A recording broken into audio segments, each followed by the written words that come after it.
If the government does shut down, traditionally, workers are furloughed, and then when the government reopens, they come back and they get paid.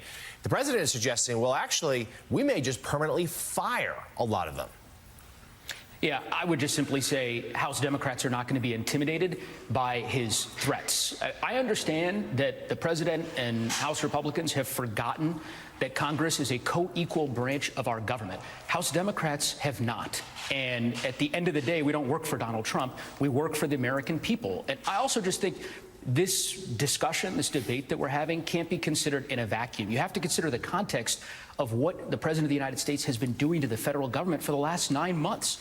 He has dismantled agencies by executive fiat. He's purging the federal government of civil servants at land management agencies like the Forest Service and elsewhere, ignoring congressional appropriations, pursuing his political enemies, politicizing the Department of Justice, indicting them.